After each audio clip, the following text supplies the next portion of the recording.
Donc s'il n'y a pas de questions, on va passer à la partie 3 qui, je pense, est très très importante pour vous. Donc c'est comment on fait pour gérer s'il y a des données manquantes dans notre tableau. C'est d'ailleurs une question que quelqu'un avait posée au jour 1.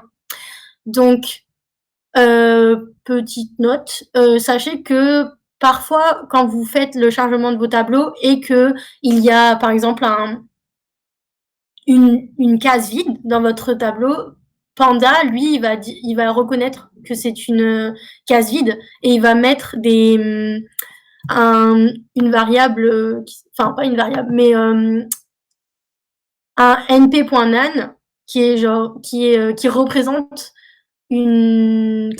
en fait une valeur manquante dans un tableau. Donc avec la fonction isEna, qui veut dire est-ce qu'il y a des valeurs manquantes dans mon tableau, et en appliquant la fonction sum, vous pouvez voir le nombre de données manquantes dans chacune de vos colonnes. Donc ici, on peut voir que on a 1, 2, 3, 4, 5 colonnes avec des valeurs manquantes. Qu'est-ce qu'on peut faire avec ces données manquantes? Donc, comme au début du cours, j'ai 2 propositions à vous proposer. Donc la première, c'est moi je veux remplacer ces valeurs de données manquantes par 0. Ou alors je veux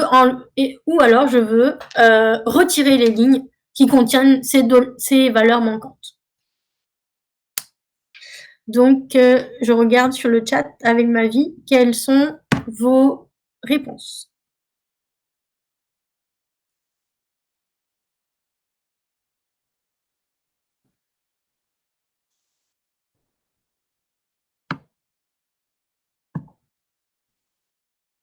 Donc, Kamel a répondu 1 ou 1000. Benoît a dit 2. Il y a du 1, 0 ou 1000, 2 ou 1.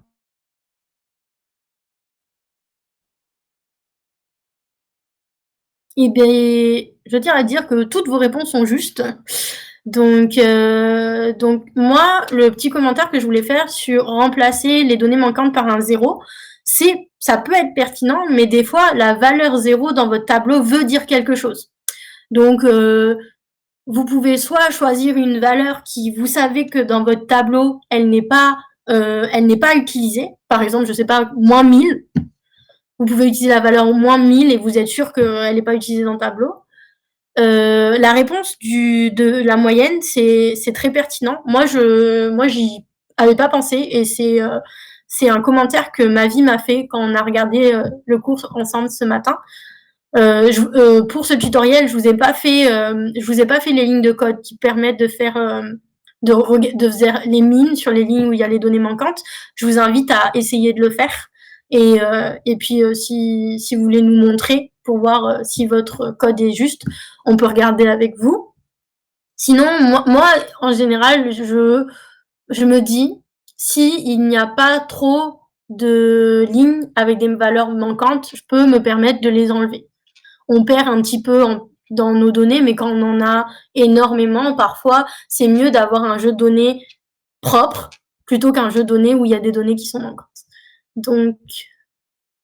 Donc, si jamais vous vouliez changer les valeurs par un 0, vous pouvez utiliser la fonction .filNA.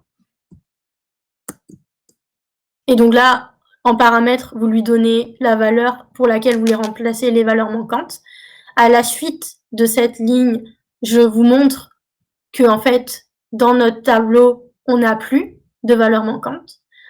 Et donc, si vous choisissez la solution 2, donc là, on va utiliser la fonction drop_na. Donc, ça va enlever toutes les lignes qui contiennent des valeurs manquantes. Et là aussi, on n'a plus de valeurs manquantes dans notre tableau. Donc, quelle est la différence entre ces deux méthodes? Est-ce que vous avez une idée? Je ne vais pas cliquer sur 4 cell hidden, sinon ça va donner la réponse. C'est une réponse facile, hein. C'était juste pour vérifier si vous suiviez.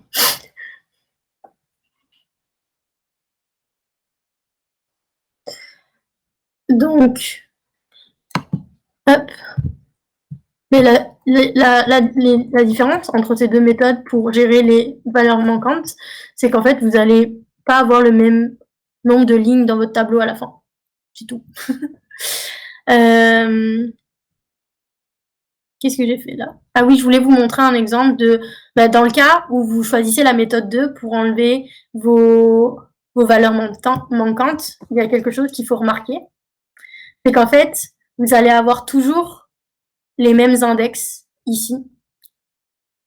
Et donc, si vous voulez actualiser votre index de tableau à la valeur actuelle de ligne que vous avez maintenant, vous allez faire une fonction reset index.